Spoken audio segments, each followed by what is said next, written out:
welcome to my YouTube channel. If you're new here, welcome. If you're not, welcome back. So today I'm going to be talking about 4 of the worst purchases that I have ever made when it comes to fountain pens. And I know some of you might be like, oh my gosh, but I love those fountain pens. I'm not saying that they're bad pens, but I really wish that maybe I could have tested them before I actually made the purchase.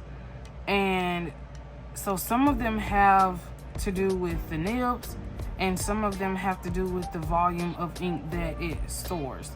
So we're going to start with the Kaweco Sport. Actually, to be honest, when I saw this pen on the internet, I thought it was bigger than this. This pen is extremely small.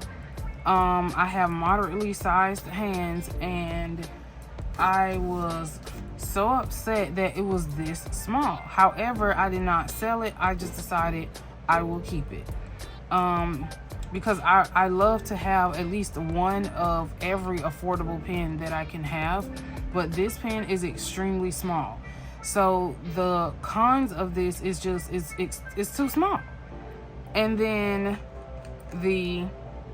if you can see this, it's the size of my finger, y'all. So that will give you an idea of how small it is. So when you open it up, I actually do not have a converter for this one. I actually kept the original cartridge, and I just rinse it out and refill it. So if you can see how little this is, it is literally the size of the end of the pen, which means that you will be refilling this at least 2-3 times a week, depending on how much you write with this. So the reason why I don't like this one is because it does not hold enough ink, and it is extremely small if you don't post the cap. So once you post the cap, it becomes a little bit more durable when you're writing, because I love when I have pens that post, or excuse me, pen caps that can post on the top of the pens. However, it writes beautifully. So to give it credit, it does write beautifully, and it is an extra fine nib, and I absolutely love it because it is an extra fine nib. I just don't like that after 2 days of writing, I have to re-ink this. You could be in the middle of journaling and then it starts skipping, and then you open it up and then the cartridge is completely empty. So I do not like that. I wish they would actually make bigger bodies so that it holds more volume of ink. So this is I will just use this up here to just show y'all how it actually writes. So this is a Kaweco. So as you can see, it's really no ink in here. I actually just looked at it. So it's really a fine pen. So the nib is amazing. It reminds me of a Sailor nib, but the volume of it is horrible. So this is the Kaweco Sport, and I think Diamond Twilight was in here.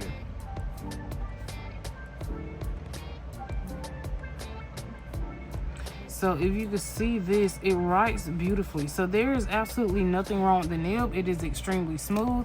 The only con is just that it's just way too small, and I don't like that. And you have to re-ink this 2 to 3 times a week if you use it a lot. So I'm glad I only purchased one of these, because I would have been very upset had I purchased more than one.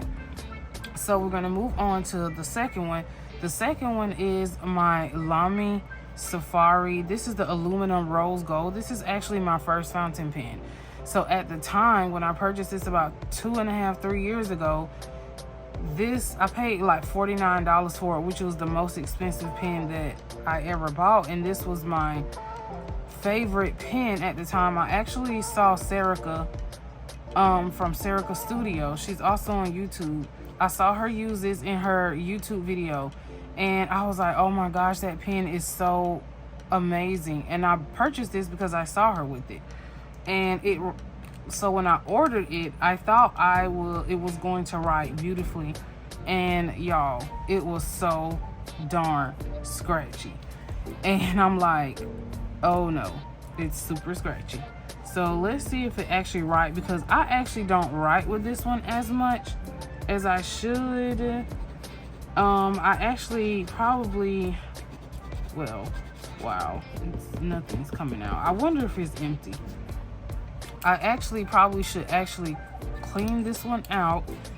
It looks like it's empty, y'all.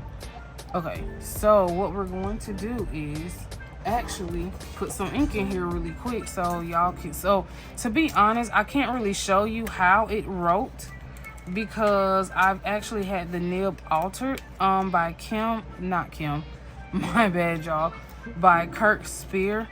I'm just tearing up everything on the desk. By Kurt Spear from Pen Realm. In April, it's like, I love this pen, but when I tell y'all it's so scratchy, I could not even, I just couldn't do it. And it's an extra fine. For some reason, all extra fine Lamis are extremely scratchy, and it's ridiculous. The fine nibs are amazing, but the extra fine nibs are extremely scratchy. I'm not sure why. I haven't figured out why yet, but I had him to grind this nib to a needle point. So now it writes beautifully. It writes extremely smooth. It's not scratchy. It's not skipping. Because I had an issue with this nib also, like the ink skipping. So we're gonna like let the ink flow into this, and then we'll come back to that. Okay, so the next one is the Sailor Monyo Manleaf. Y'all, I love the body of the pen. It's extremely beautiful. It's so pretty, and it's small, just like the Kaweco.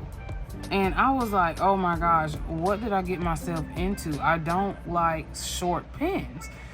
And I said, you know what? I'm not going to send it back because I had to get this all the way from Japan because I could not find this in the United States anywhere. So I ordered this from Japan, and it took about 2 weeks to get here. So I really wanted a Sailor. You know, I had to jump on the Sailor train. And I would tell you that I love the style. The color is extremely pretty, but I don't like the nib. And right now it has, I think it's like a Sailor sent me like a cartridge for it. It comes with a cartridge, and it comes with, I think it only came with a cartridge. It did not come with a converter. You have to buy the converter. So, and let me show y'all how much ink it holds. It holds a pretty significant amount of ink, almost probably like a regular converter. So the nib is so scratchy. And I'm like, I was so upset because everyone's buying these Sailors, and I'm thinking to myself, okay, I want one too because they're so pretty. And let me get the ink flowing. And it is an extremely fine nib. I don't know why it's not writing, but okay. So this is a Sailor.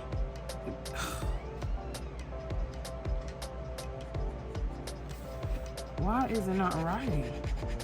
And I don't write with this often, so that's why it might be skipping, because I might need to clean it because the ink might have dried. As you could tell, you could also tell the ones that I really don't use. Sorry y'all, I'm making a mess, but I'm trying to get this to write so I can actually show y'all how it writes. Let's try this over here. So, or it could be the paper. Sometimes the paper does make a difference in whether it writes or not. So y'all, when I tell you that either way, the nib is so scratchy. It's ridiculous. It feels like the paper is going to just rip. And this is a 160 GSM notebook. Okay, there it go. The nib is just so scratchy, y'all. Like, I can't even, it hurts me to even write with this pen. The nib is just entirely too scratchy. So when I write with this pen, I always have to write slanted so that it's not so scratchy. And I don't bear down on the nib as much. Oh my gosh, because it is horrible. So I'm probably having this one altered as well. Like I said, the body of it is beautiful, but Sailor, that's the only one I'm ever getting. It's a no for me. So the next one is the Esterbrook Junior, the Esterbrook Palm Junior, or Esterbrook Junior Palm, whatever. It's an Esterbrook Palm Junior. Oh my gosh, I wish I could have tested this before I got it. The body of it, beautiful. The resin, amazing. Like, the pen itself is just so pretty. However, the nib seems to be a flex nib, because when I write with it, it writes like a calligraphy pen. And this is an extra fine nib. The pen is beautiful, but when I went to write with it in my Midori Habino, oh my gosh, it wrote like a medium, like almost like a medium broad. I don't even know if that's a thing, but it wrote so thick, and I was like, oh no, I can't write with this. So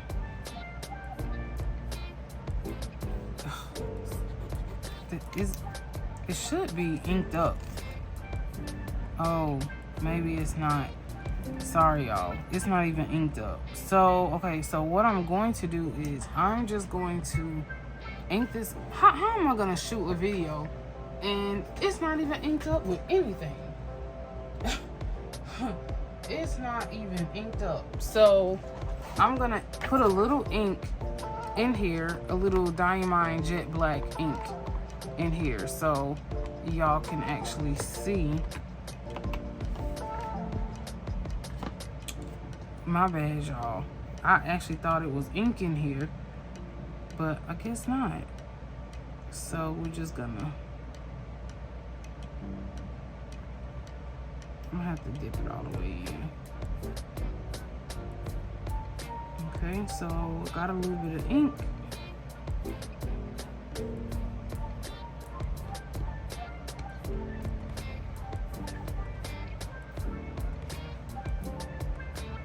Trying not to get this black on my fingers, because last night I was inking the pen and I got it everywhere. So always keep you some tissue handy so that you can just slightly wipe it off the feeder and the nib.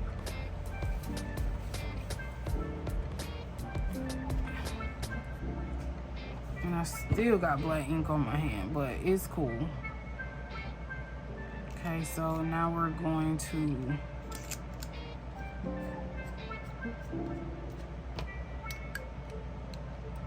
okay, so this is the Esterbrook Palm Junior. Okay, there it go. So this is the Esterbrook.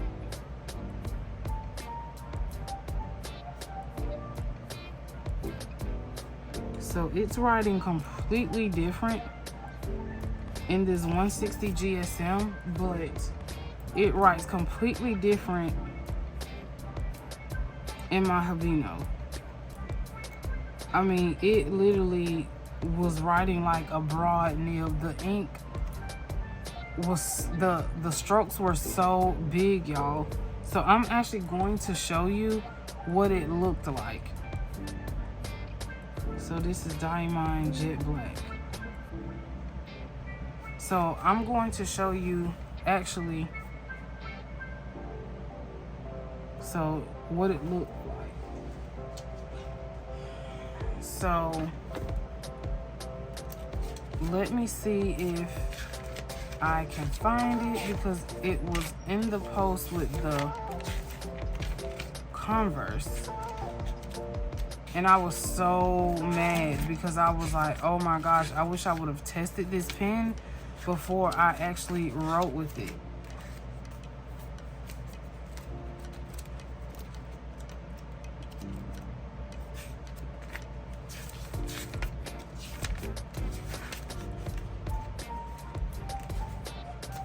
There we go.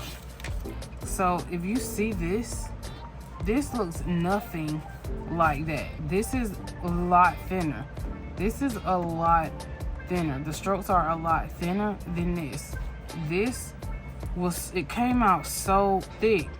Like you could barely tell, you could barely tell the words that I wrote because it came out extremely thick. So then when you look on this side, it like, because the Monteverde ink is so wet, it just came through the other side. So I wish I would have tested the ink in the back of the book before I started writing with it, because if I knew that the Monteverde ink was this wet, and then this Esterbrook nib, this is literally like a flex nib, I would have changed pens and not wrote with this in my Habino. So clearly this writes really well on thicker paper than this, because this is not even, this probably is not even 100 GSM. So, but I still just think that this was not really a good purchase. I wish I could have tested this first before I bought it, because I think this Esterbrook was $175. I know y'all probably thinking like, girl, you're crazy. And which is actually not the most expensive pen I bought from the pen show. This one was this one, the Sailor, was retailed at like 80. So it was like 80. And the Esterbrook was $175 on sale, to be honest. And then the most expensive pen that I actually bought, which is amazing, which has nothing to do with this video, but this one was $185, and I absolutely love it. It's not even in the category of these, even though it's small. This pen is amazing, and it's a Pelican M200 copper. But these pens, oh, I forgot to see if this ink has went down for the Lami. But the nib is altered now, which is amazing, and it still hasn't gone down. Okay, anyway, let me see if I don't think I have anything else inked that is a extra fine nib for the Lami Safari. However, this was not a good purchase initially, but I had to spend an extra $50 just to get the nib grinded so that it would be bearable. But these are the worst purchases I ever made. And would I purchase these pens again? I would purchase Lami again, but I would make sure that I purchase this in a fine nib, not an extra fine. The Sailor I would not purchase ever again, because number one, it's too small and the nib is too scratchy, extremely scratchy.